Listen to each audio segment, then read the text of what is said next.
Huge news out of ASU football. QB1 Sam Leavitt will be out for this weekend's upcoming game against Utah Sun Devils with a tough task in an already hostile environment. Get hot, stay hot. ASU volleyball on a 7-game win streak after beating number 16 Baylor. Now number 15 ASU hockey looking to rebound after an 0-2 start after hosting Penn State. They host the 2025 Icebreaker Tournament that starts tonight. All that and more on this week's edition of Cronkite Sports Live.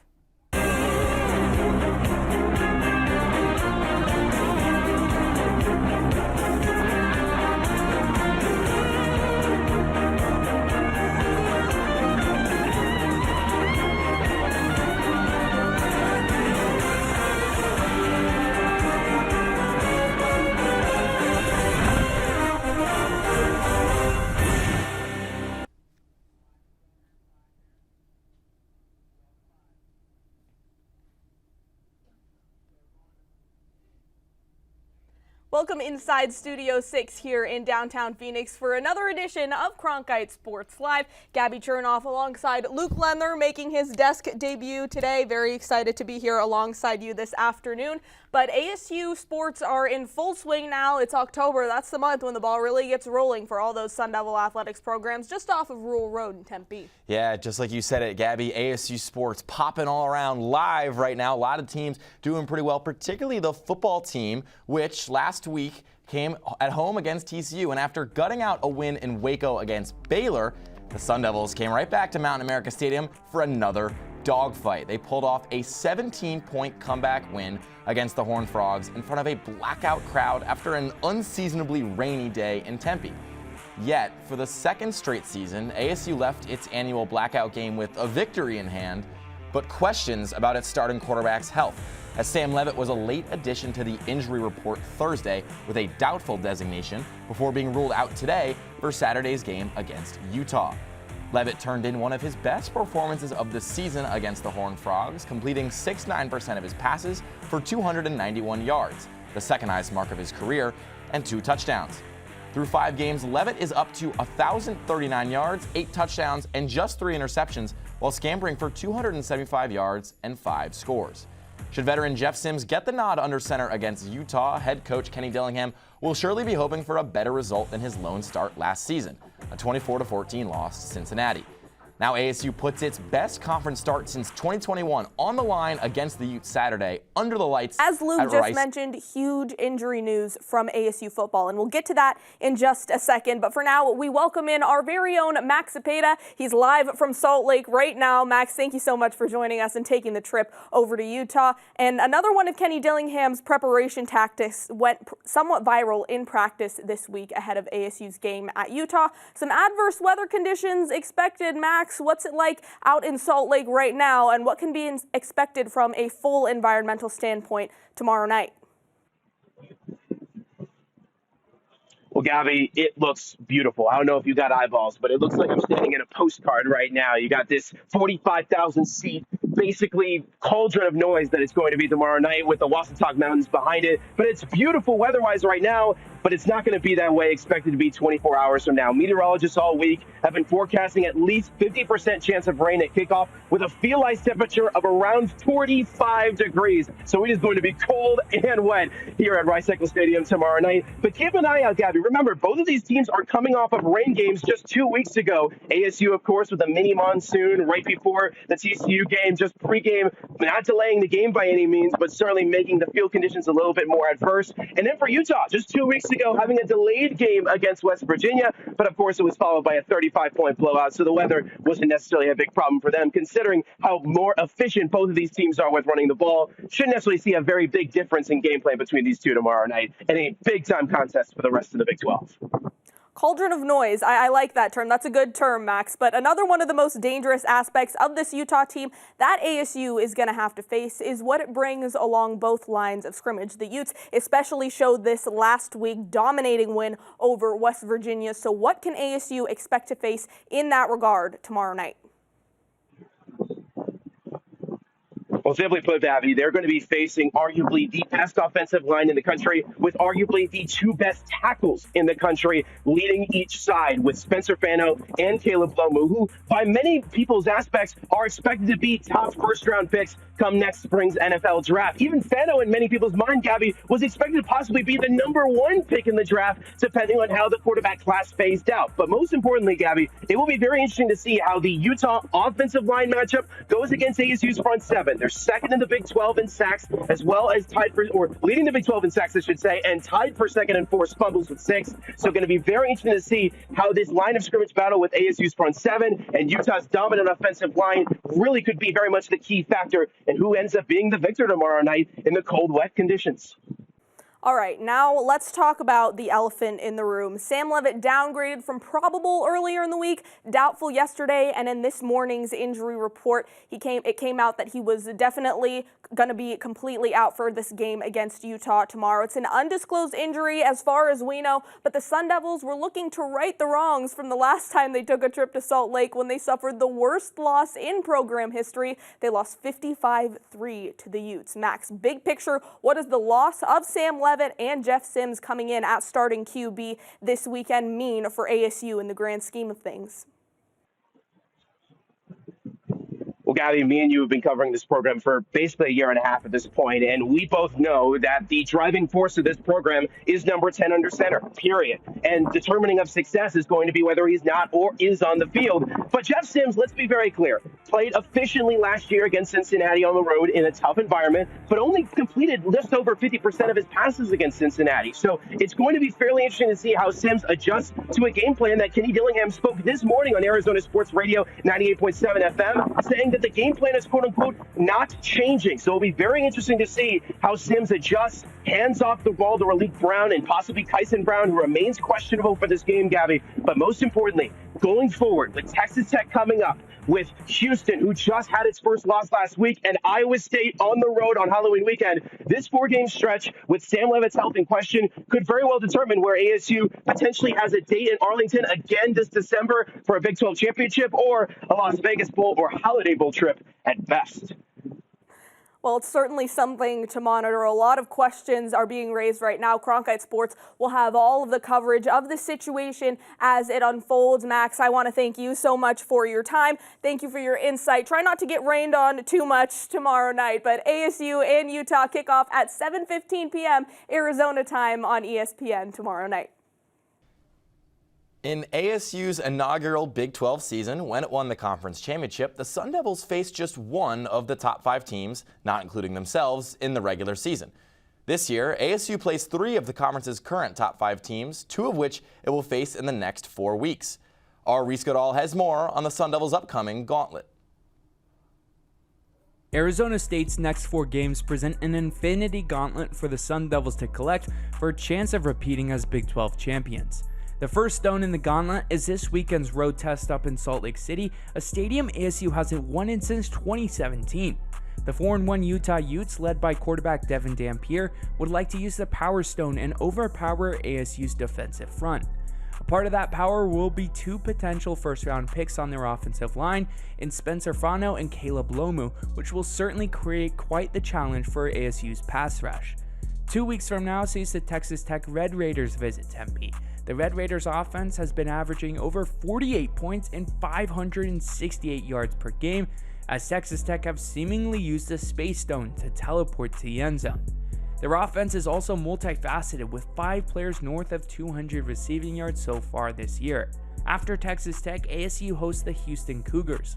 The Cougars have the Soul Stone and have manipulated Connor Wigman into his best season of his career after spending his first 3 seasons in College Station with Texas A&M. However, defensively has been where the Cougars have shined. Despite a difficult performance against Texas Tech last week where they allowed 35 points, Houston only allows just over 17 points a game. The last stone to collect would be the first Saturday in November against the Iowa State Cyclones. The Cyclones have used the Mind Stone to mold Brett Eskildson into one of their best receivers a year after losing both Jalen Noel and Jaden Higgins to the NFL draft. The Cyclones are coming off an upset loss to the Cincinnati Bearcats where they struggled to defend the run, which could bode well for the Sun Devils. If the Sun Devils can collect all 4 of these stones, Kenny Dillingham could snap his fingers and return to the Big 12 championship. As the Sun Devils leave the valley for the mountains, a reunion of sorts is in store between the old Pac-12 foes. ASU tight ends coach Jason Mons and Utah quarterback Devin Dampier, the Big 12 preseason newcomer of the year, shared the same sideline at Saguaro High School in Scottsdale for 2 seasons. There, the pair combined for 21 wins and an Open Division state championship in 2021. With more on their connection, here's Tyler Weiss. When ASU takes the field in Salt Lake City on Saturday, it will mark Jason Mons' second visit there as the Sun Devils tight ends coach. Mons knows the environment at Rice-Eccles Stadium, but his familiarity stretches all the way to the other sideline. Utah quarterback Devin Dampier is the primary focus of ASU's defense, but before he became the Ute signal caller, he started as a kid from Saguaro High School. His head coach? None other than Jason Mons. Together, Mons and Dampier built an Arizona legacy. In 2021, the quarterback head coach pairing led the SaberCats to their first Open Division State Championship victory. One of my all-time favorite kids I coached, not only because he was so talented and helped us win the Open Division State title and all that stuff, but more so just the joy he was to coach. Fifth-seeded Saguaro ending Chandler High's 5-year title streak was the Valley's high school Cinderella story. When it was time to graduate, Dampier was once again reminded of what being an underdog feels like. Out of high school, Dampier committed to New Mexico, where he arrived on campus as a 3-star recruit. After a challenging 2024 sophomore season, Dampier decided that his junior year would be spent elsewhere. It took less than a week before Utah head coach Kyle Whittingham was successfully able to poach Dampier from the transfer portal. Today, Devin Dampier dons the same number 4 that he had on his back at Saguaro. On Saturday night, his former head coach will stare at that number from the other sideline.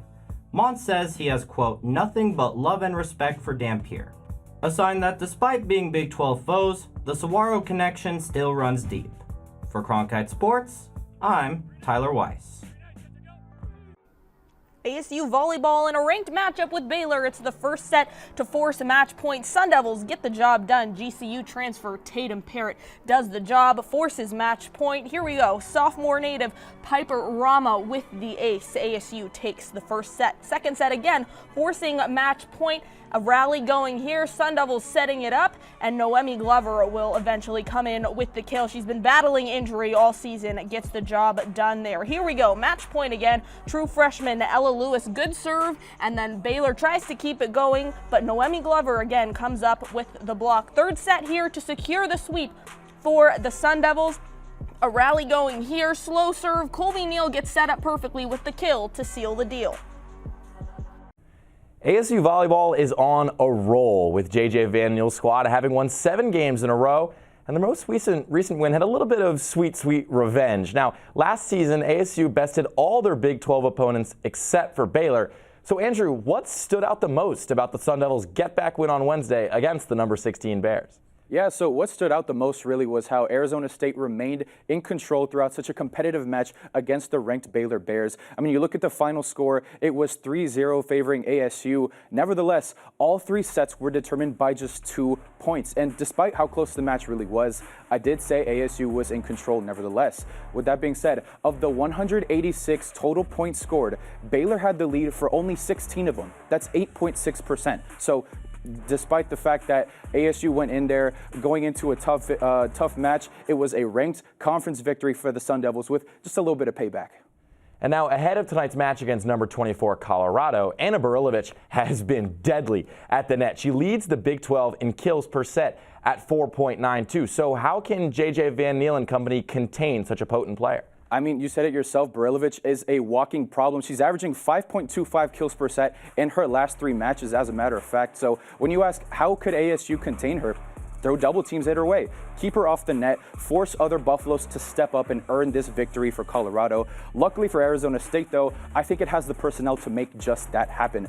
Ella Lomigora, Colby Neal, 2 of the best blockers in the conference. In fact, in Big 12 blocks per set, Lomigora is 7th with 1.2, and Neal is 1st with 1.44. So when I say to double team Barilovic, you're not just sending any 2 randoms at her, right? You're sending the most effective blocking tandem in all of Big 12 volleyball. So, Andrew, let's zoom out a little bit here. Arizona State and Colorado are the two highest ranking teams in the Big 12. So in a match tonight that has a lot of implications, what could those potentially look like should ASU come out on top? Absolutely. First thing to consider, obviously, I would say Arizona State has a series of streaks it wants to keep alive. 7 consecutive victories, as you mentioned. Hasn't lost a game at home since December 7th of last year and is on a 20-match win streak versus the conference, which is the 4th longest active such streak in all of D1 volleyball. Nevertheless, Colorado is a tough opponent because outside of ASU, it hinders opponent hitting percentage the most in the Big 12. Now look, these two Titans are facing off against each other tonight, and one of them has to fall. Both of these teams are building momentum for the Big 12 championship, the national championship, and I would argue that ASU would love to make this its 2nd ranked conference victory of the week. ASU goes for its 8th consecutive win at home against the Buffaloes this weekend. Thank you. Well, up across the street now to Mullet Arena, ASU hockey in its season opener hosted Penn State and the consensus #1 overall pick in the 2026 NHL draft, Gavin McKenna. A scoreless first period after losing on Friday night by a score of 6-3. And then, oh, captain, my captain, it's Bennett Shimmick, takes it coast to coast, fires this puck right past the netminder, gets ASU on the board. His first goal of the season as well. It's 1-0. And then another captain, this is assistant captain Cruz Lucius. He was injured for a good chunk of last season and then attacks the crease on the backhand and just tips that puck right behind the goaltender. So now 2-0 ASU heading into the final frame. But you know what they say, it's never over till it's over. Nicholas Chindegraves with the first goal. That's a shorthanded goal for Penn State. Right off the faceoff here, they take it right in front of Connor Hasley, and that's JJ Webush. We're all tied up at 2 apiece now, and then a costly penalty by ASU defenseman Anthony Dowd. An elbowing call here, that sets up the Nittany Lions on a power play. Cross ice feed, Gavin McKenna, the one-timer from one knee, nails him with the forks down symbol. 3-2 Penn State. Penn State would go on to score an empty netter. 4-2, the final score from Mullet Arena. Sun Devils start the season 0-2. All the Nittany Lions taunting with the forks down symbol. Here's Greg Powers after the loss. Much like I said last night, you know, we need our veteran guys to step up and either finish off games and manage situations the right way, or they're not going to be out there in big situations. And to give up a shorty up 2 at home, and be careless with the puck, that's where the game kind of churned on us, was inexcusable. Special teams, special plays, special players. After finishing top 2 in the NCHC in power play offense, penalty kill, and penalties allowed per game last season, the Sun Devils have reversed course, ranking dead last in each category amongst schools in their conference. Now, ASU gave up a power play goal late in Game 2 against Penn State, and as you just saw, head coach Greg Powers expressed his frustration with his team's discipline after the loss. With an X's and O's look at ASU's special teams struggles, our Easton Stockford has the breakdown. Arizona State getting swept in their opening series against Penn State, one of their biggest struggles was special teams. Let's take a look at where the problems rooted from. Their first issue was puck management. Set up here on the 5-on-3 with one Nittany line without a stick, the Sun Devils need to capitalize. This one sent up to Cruz Lucius here, and with a wide open guy right in front of him, all he has to do is move it to him. But instead he handles it one too many times, and now the Sun Devils are chasing it back to their own end. Again here, this time Colin Potter gonna dump this one in, which is something Coach Greg Powers said they never work on. Now watch what Penn State does with it. They're going to send it north, and 1, 2, 3 Sun Devils are trapped below the puck. This means Penn State only has to beat one guy, and here they spring a 2-on-2 chance, and watch this net drive guy through the middle. Both Sun Devils are going to follow him, opening up all this ice for Nick Chindegraves here, and all he has to do is step into it and wire one past the glove of Connor Hasley. Another issue for the Sun Devils was shot selection. Great puck movement here on the 2-man advantage, but when Colin Potter goes to take this one-timer, he's aiming for that tiny little piece of net in the top right. Low probability shot, easily stopped. Same thing here for Bennett Shimmick. All this net's closed off because the goalie's angling, so he's shooting for 2 little spots by his ears. And again, a very easy save for the Penn State netminder. Another snag for the Sun Devils was finishing in big moments. Cruz Lucius gonna wire one through the crease here to Colin Potter on the back door, and with that much net to work with in that moment and in that game, You have to find a way to put that home. Now let's flip sides and look at the Maroon and Gold's penalty kill here. Gavin McKenna gonna keep this one in at the blue line, and a good turnover forced by ASU, but when you get the puck at this point in your zone with that much space at the blue line, you need to find a way to get it out. McKenna intercepts, Sells shot freezing this defenseman, and Aiden Fink's wide open on the right side. 6x4 for him, nothing Hasley can do. One final clip here, and what would be the game winner for Penn State on Saturday night. Watch them set up here, and look at these Sun Devil sticks, all outside of the seam, and a lane leading right to Gavin McKenna, and he makes no mistake, rifles that one to the top left corner, and puts a stamp on the opening series sweep for Penn State. ASU was one of the top units on special teams last year, being the #1 school in the country when it comes to power play percentage. They will look to return to that level as they host the Icebreaker Tournament this weekend at Mullet Arena, taking on Notre Dame on Friday at 7 p.m. Arizona time in search of their first win of the season. For Cronkite Sports, I'm Easton Stockford. Ding dong, the pairwise is dead. This year, NCAA hockey is finally ditching the pairwise after over 30 years, as has been long requested by coaches and fans, and is introducing the NCAA Percentage Index, or NPI, for the 2025-26 season. Now, in a study done by College Hockey News, the teams that made the tournament with the pairwise system the past 4 years would be the same as with NPI, just with some slight seeding differences. Essentially, all the same factors that were used to calculate the pairwise rankings will be used. Win percentage, strength of schedule, quality wins, and overtime results. But with NPI, the NCAA committee can now adjust the dials or weight of those factors on an annual basis as they see fit, whereas the pairwise was a fixed and rigid system. Sun Devil basketball getting started here soon. In less than a month, ASU men's and women's basketball have entirely new look rosters this year. This women's team is entering its first season under new head coach Molly Miller. She has just 3 returning players with 11 newcomers, while Bobby Hurley has just 1 returner in Trevor Best with 14 newcomers, half of whom are international students. Fans got their first look at both programs at the Moonlit Madness event on October 3rd in Tempe, where the teams held a dunk contest and heard from Hurley, among other things. The women opened their season on November 3rd against Coppin State, and the men on the 4th against Southern Utah. The ice, the court, let's go to the pitch. 9-1-2 Sun Devils going all the way down to Morgantown to face off against West Virginia, and we'll pick you up in the 27th minute as Sophia Nickel dispossesses an ASU defender, swings it into the box before Anna Howard sets up a beautiful Maddie Levy near post goal. Beats Pauline Nellis. Wow, look at the celebration in the background, Gabby Chernoff. They call that footy limbs over in England. 5 minutes later, Meavy racing down the left wing, swings the ball in the box, but it's parried away. That was ASU's best chance of the first half. But we'll pick you up in the second half. Addison Boltadano has a corner kick. She'll swing it into the box. Dangerous area, but a safe result for West Virginia goalkeeper Bailey Herfer. She has a nice save before pushing the ball the other way on the counterattack. Way downtown, Levy tries a shot, but Nella's full extension knocks that one away and off the post. That was her first of 2 saves. Here's her second after Taylor White really couldn't get anything going in the final third there. But ASU trying to come back. Last 3 minutes, controlling the ball. Oh, there it goes. And West Virginia is going to make the Sun Devils pay for that long shot. Nellis can't get back. It will cross the goal line. So Nellis gives up 2 goals. ASU falls to West Virginia. They face Colorado tonight, and Nellis still in pursuit of that shutout record that we've talked about. So for more on her, here's Casey Smith.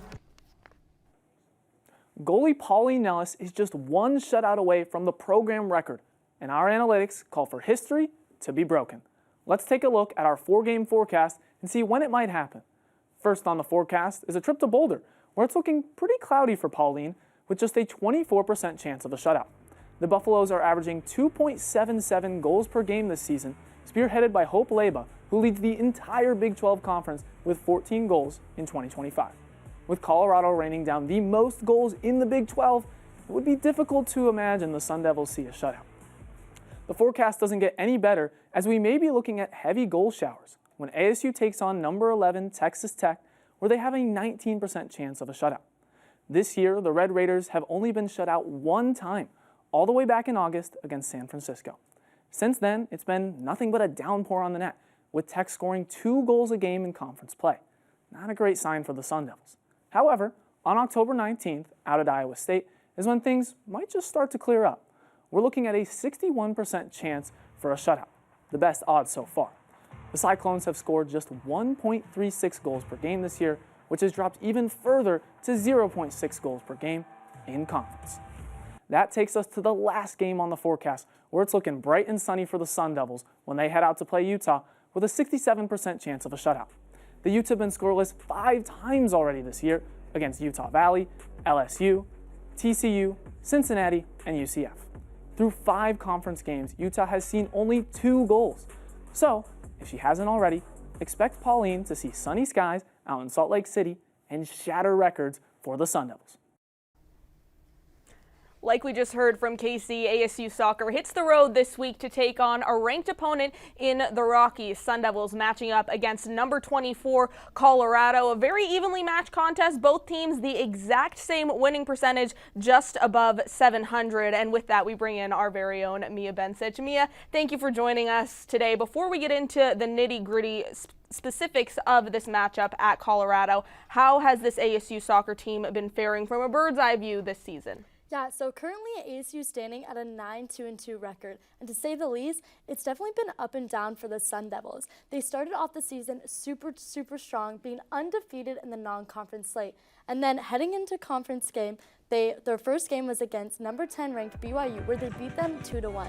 This was a great opportunity for newcomers as well as familiar faces to really put on a show and a good performance.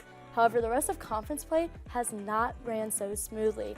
They have had their first loss against UCF, and then since that game, they have been missing Ella Kettles, who made the team really strong in the midfield, and missing that these past 2 games, they've suffered their second loss against West Virginia. Despite their ability to score plus 15 goal differential, their struggles and inconsistency in the Big 12 play has made them hard to predict, but hopefully the game tonight in Colorado will seal that identity that the Sun Devils really need at this time. Now, this game has the potential to be one of the biggest tests in conference play for both ASU and CU. So with how evenly matched these two teams are, postseason implications here as well. How do these two teams match up against each other? To be honest, Gabby, these two teams could not get more evenly matched up. They both have an identical record of 9-2-2, but their strengths lie on opposing sides of the field. CU Boulder definitely has their strengths on their offensive side, as they've also been able to really put a lot of goals in the back of the net. And their offense has continuously been strikingly aggressive this whole season, sometimes too aggressive, as they've suffered from 12 yellow cards in just 13 games. This is something ASU's defense will definitely have to take note of going into tonight's game, as their strength is keeping opponents from limited goals, about half a goal per game on average. So, it'll be a high-intensity game today, but, as long as the Sun Devils are able to keep their composure defensively and also take their chances offensively, they'll be able to still go forward, even though Colorado has the home field advantage. Well, Mia, thank you so much for your insight. ASU takes on CU tonight at 6 p.m. in Boulder. One for the history books. ASU women's swim and dive broke not just a school record, not just a Big 12 record, but an NCAA record for attendance during the team's season opening sweep over UNLV. CIS 105 Professor Matthew McCarthy, otherwise known as the Uncommon Professor on social media, offered his students extra credit for attending the event, which continued McCarthy's long-running tradition of encouraging school spirit by giving students credit for attending a variety of athletic events ranging from water polo to basketball to tennis. In front of the record crowd, the Sun Devils cruised to a 242-57 win as they aim to defend their Big 12 championship in Coach Herbie Bem's second year in charge. The Sun Devils head down to enemy territory for the second annual All-Arizona Invite hosted by U of A this year. The meet features Arizona, GCU, and NAU, and last year when the Sun Devils hosted the meet, they swam away victorious over all 3 of their in-state rivals. Our Brady Foxwell is down in Tucson right now to preview the meet. After a dominant win at home over UNLV to start the season for ASU Swim and Dive, the Sun Devils headed up to Tucson to compete in the All-Arizona Invitational. The meet features every program in the state: the University of Arizona, Grand Canyon University, Northern Arizona University, and of course, Arizona State, with the former 3 making its season debuts today. Last year, ASU swept the Invitational, winning 22 out of 31 against their state rivals. This year, the Maroon and Gold are looking to do more of the same. But it won't be easy for Herbie Boehm and the Sun Devils, as today marks the GCU women's debut in the Mountain West Conference. And as for the Arizona Wildcats, both the men and the women placed 29th at the NCAA Championships last year and are hungry to reach that top 25.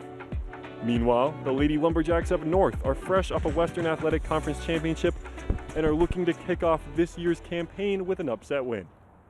We're getting started here soon at the Hillenbrand Aquatic Center, but until then, reporting for Cronkite Sports, I'm Brady Foxwell.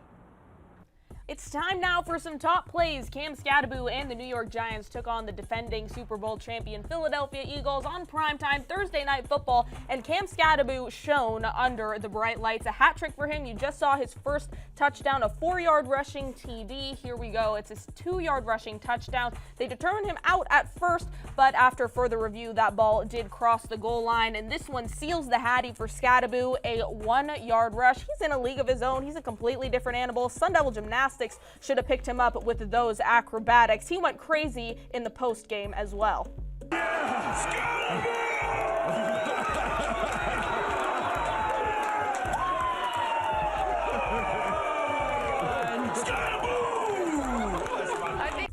And we'll take you to the Ice and Mullet Arena for number 4. Nice play by Anthony Dow to prevent the puck from slipping across the blue line. Dumps it in near the crease. Couple of deflections. And a little baseball bat goal from Sean McGurn. That's a sweet goal and even sweeter celebration. We'll take you back to Morgantown, ASU West Virginia soccer. A shot outside the box. Pauline Nels dives to make the save, goes off the post. Sun Devils in the clear. West down I-71 now. Sun Devils in the Queen City to face Cincinnati as Grace Gillard at the death heads one in off of a set piece to give ASU the victory. There's a 1-0 win for the Sun Devils. We saw this one earlier. It was just so sweet. We had to show it again. Match point to seal the sweep for Sun Devil volleyball. It's Kobe Neal with the kill to secure that one. ASU volleyball on a hot streak. Sun Devil football on a hot streak. ASU hockey just getting into the full swing, and basketball starting soon. Everything's happening in the Valley, Luke. Oh, yeah. It's prime time if you're an ASU sports fan. It's prime time for us here. Tons of sports to talk about. And we really, couldn't have done it without you, Gabby. It was an excellent show today. And I'm very intrigued to see tomorrow, you and I, we don't have to go to the press box. We can watch the football game from home. I'm interested to see what Uncle Jeff Sims has potentially at his disposal for a second start with ASU. Uncle Jeff Sims, you did him a little bit dirty with that one, but that's all we have today from Studio 6 for our amazing studio crew in the control room. For Luke Lundler, amazing job in your debut. I'm Gabby Chernoff. We will see you next week right back from Studio 6.